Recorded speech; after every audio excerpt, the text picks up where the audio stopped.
Also talk about the USMCA and what you're thinking about renegotiating that with the automakers. Well, that's just an ongoing thing. It expires in about a year, and we'll either let it expire or we'll maybe work out another deal with Mexico and Canada. But look, Mexico and Canada have taken advantage of the United States, like just about every other country, in all fairness. It's not them, I'm not blaming them. But every country, because we had stupid people running our country. We had a lot of stupid people running. The people that are up here from Stellantis and Ford and General Motors, great companies, including this gentleman, they wouldn't be here today if we didn't have tariffs. They'd be building their plants in Mexico and other places. They're leaving Mexico and they're leaving Canada. They're leaving because they ripped off our country. They took our businesses away from us. And now, because of tariffs, they're all coming back. So it's a great thing. Thank you very much, everybody.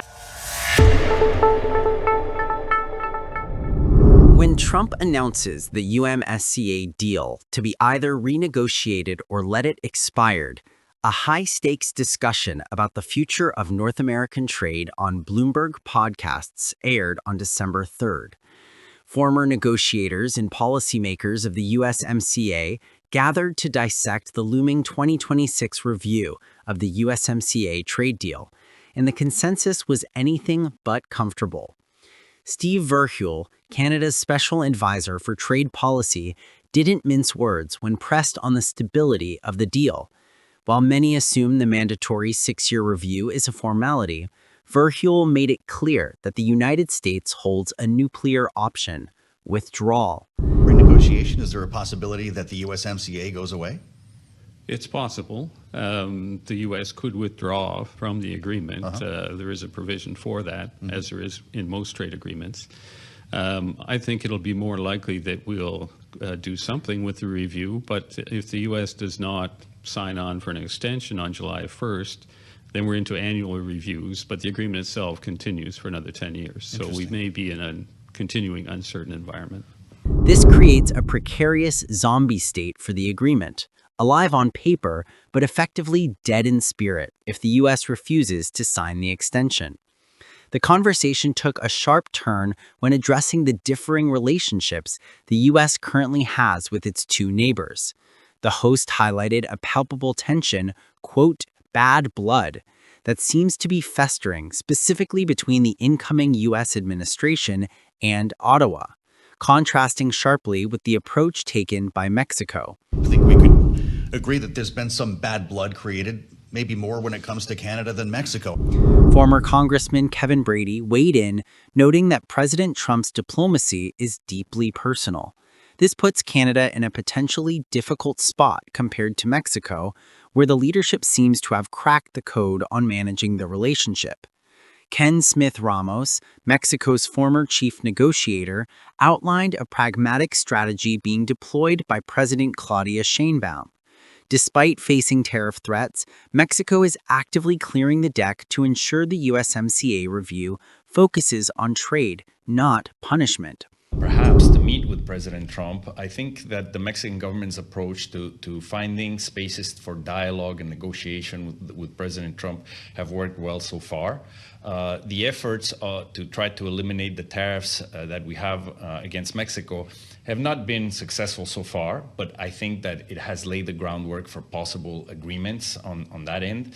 To the degree that we're able to get rid of these tariffs that we have in front of us and to set up a conversation around the USMCA based on future free trade without managed trade, tariffs, non-tariff barriers, etc., the region will be better served. So I think that's part of the objective. I think there is a good relationship between both heads of state, and hopefully that can lead to actual concrete results of getting rid of the tariffs and strengthening our agreement as we go forward. Steve, it is fascinating to see Mexico, often the primary target of U.S. trade rhetoric in 2016, now potentially positioning itself as the more stable partner through calculated diplomacy, while Canada faces the brunt of the political friction.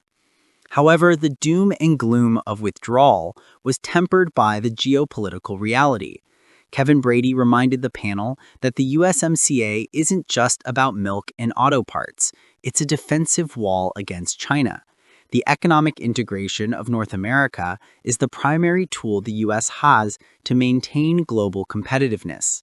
Stronger, and as we look to China, allows us to be far more competitive in the future against that threat. So, yeah, this is an important review in the beginning of it. Very important step to preserving this agreement. All right. So Brady went further, using striking language to describe the depth of the alliance, essentially erasing the borders when viewed through an economic lens. The most fascinating fact about this agreement that most Americans don't think about is because of this agreement, Mexico and Canada are now Americas together. They are our largest investor, our largest customer, and our most important supplier. And they have made a commitment to the U.S. and, frankly, President Trump's goals that no other nation, no other region can hope to approach. So it's going to be critical, I think, to preserve the agreement, to strengthen it. And we want that long-term certainty because we've got those outside risks from China, other foreign competitors. Mexico and Canada can help us meet and win, those economic challenges. Beyond the political drama, Steve Verheuel pointed out that the 2026 review is also an opportunity to patch holes in the original agreement, specifically regarding technologies that have exploded since the deal was signed, like artificial intelligence. has evolved since the original agreement was made. When you think about digital technologies, artificial intelligence, even more specifically, and some of these have come into play with talks between the administration and Canada directly. How much will that be something to figure out in these negotiations that might not have been addressed in the first version? Yes, I think that's certainly an area where we could spend a fair amount of time on. And I think that puts us in the right kind of orientation. Where can we improve the agreement and modernize it to some degree? And I think there are other areas we could do that with as well, particularly the economic security questions, relations with China, all of that. And I think that puts us on a much better path than trying to have differences between us. We should be looking at the outside pressures we face. The road to 2026 is paved with uncertainty. While the economic logic for preserving the USMCA is undeniable, $2 trillion in trade and a unified front against China, the political volatility cannot be ignored. With tariffs being used as leverage and bad blood threatening diplomatic channels, the review process promises to be a grueling test of North American unity. The question remains, will economic necessity override political personality?